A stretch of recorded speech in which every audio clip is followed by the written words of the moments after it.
Hi everybody, this is Father Warner D'Souza, and today we celebrate the solemnity of St. Peter and Paul. Our text today is from Matthew chapter 16 verses 13 to 19.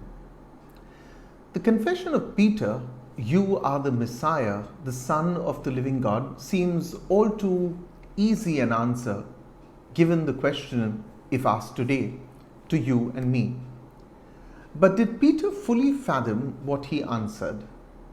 For Jesus says to Peter, "Flesh and blood has not revealed it to you, but my Father in heaven." So did Peter get it right by himself, or was he just prompted by God? Did he fully understand who the Messiah was? How do we know when God is speaking to us? How can we be sure that the voices we hear in our head are not simply the chatter of our minds, reflecting our own wishes, mere flesh and blood responses? How did Peter know what to say when the other disciples got the answer so terribly wrong? To understand the word Messiah as being uniquely attributed only to Jesus would be as fallacious as to understand that Jesus was the only one crucified in history. Yet, many Christians believe that to be true. Crucifixion was perhaps the most brutal public execution carried out by the Romans, and Jesus was one of the thousands put to death in this fashion. The same understanding must be applied to the meaning of the word Messiah. It would be sentimental to insist that this word must exclusively apply to Jesus only. In time, this word Messiah has crystallized in the minds of modern Christians to be attributed exclusively to Christ, though we would use it loosely to describe a person who comes to our aid in the time of great need. We will call them, "You are a Messiah" to us. First century Judaism understood Messiah, meaning anointed one, to be anyone from prophet to warrior or king. There was no clarity in the first century mind that the Messiah was to be exclusively understood as the Son of God. And perhaps that was also the cause for confusion in the minds of the Pharisees.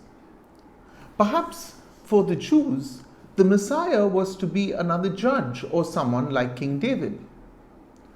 Madeline Solomon, a professor of the New Testament, in explaining this point says, Peter identifies Jesus as Messiah, but the meaning of that role has yet to be revealed.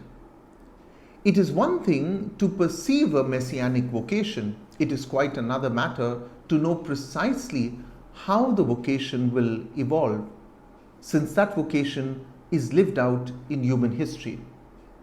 So what then is Madeline Solomon really suggesting? Simply this, that while Peter perceives Jesus as the Messiah and answers correctly, it is a matter of time before he discerns entirely the role of the Messiah. Remember, immediately after this profession, Jesus predicts his suffering and passion, much to the shock and the alarm of Peter, who declares that this can never happen. Jesus had to rebuke him as Satan. Peter perceived the messianic vocation but had not fully understood how it was to be lived. He had a lot to discern.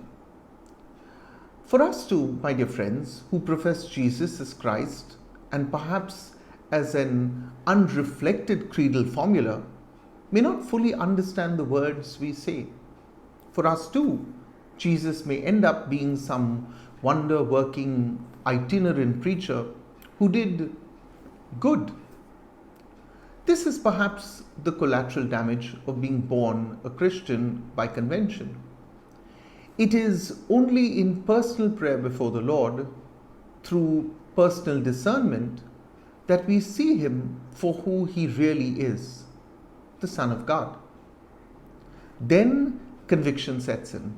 Then we have clarity that the voice in our heads is not just flesh and blood, but our God in heaven revealing His will to us. It's worth revisiting the question that Jesus put to the 12. Who do you say I am? I want to wish you a very happy feast of St. Peter and St. Paul. God bless you for listening to these videos, and should you like them, please subscribe to our channel if you haven't done that as yet. If you wish to receive the text form of this broadcast, then please go to my blog, pottipadre.com, and go to the section on faith. God bless you.